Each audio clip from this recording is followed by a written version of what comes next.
I am Jeremy Winter, and today I'm going to discuss the things that, well, they make me me. So I'm going to start with the saxophone here. I have been playing the saxophone, the alto specifically, since I was 10 years old, and since I turned 30 this month, that gives me 20 years of experience. This particular one, with its crooked neck and sheer size of it, is definitely not an alto saxophone. This makes this a tenor sax. I played the alto, the tenor, and the bari sax, which I do not have here with me.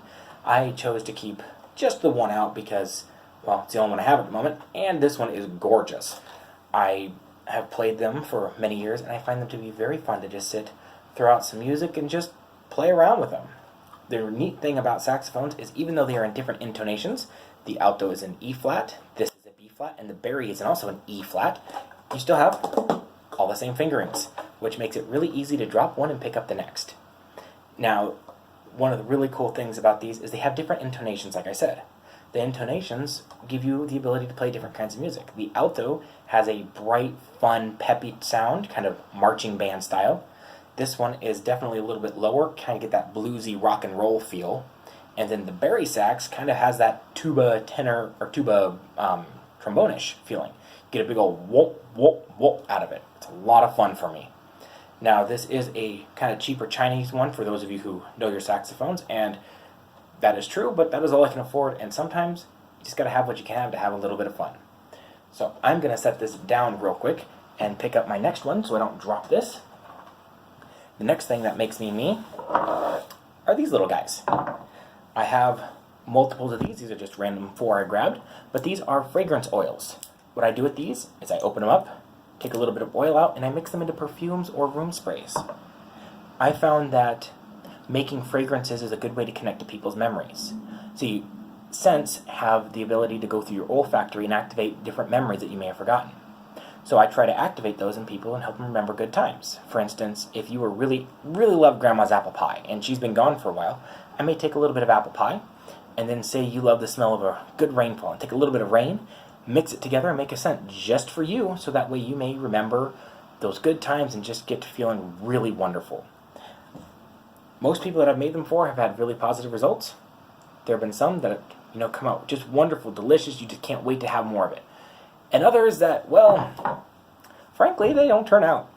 But the important thing is that it's fun for me and I keep trying. So that is one of the great things that I do that makes me very much me. And this other one here is this guy.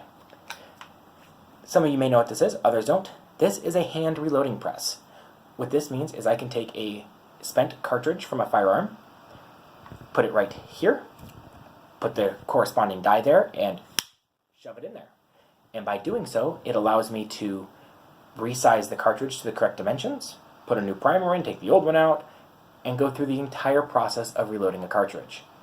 Now, I know to some people, reloading firearms cartridges is it's a bit of a controversial topic because, well, firearms themselves can be. What draws me to this is the fact that you have to have the utmost precision to do so. You have to size to within 1/1000th of an inch, which that is so small most people can't even perceive the difference. And then you have to get the correct powder weight, which that is charged down to 1/10 of a grain. Now, not 1/10 of a gram, 1/10 of a grain. And there are 7,000 grains in a pound. So, that tells you the precision level that must go into this. I originally started doing this because I thought it would save me money. And, well, it is true. You can reload cheaper than you can buy them. But there's a side effect to that. I shoot more. So I'm not saving money, I just get to do what I want more. Which, that is a good thing. So between this, these, whoops, and there I go knocking them over. Apologize about that. And this big guy, I just like to spend time creating things. I create music, I create fragrances, and I create cartridges. All in all, I just like to make things. It is a great way for me to spend my time, get my creative juices flowing, and just keep my brain working. I can't wait to see your guys' videos and see what you have in store for me to learn about you. Honestly, I look forward to seeing it all. Have a good day, and happy recording.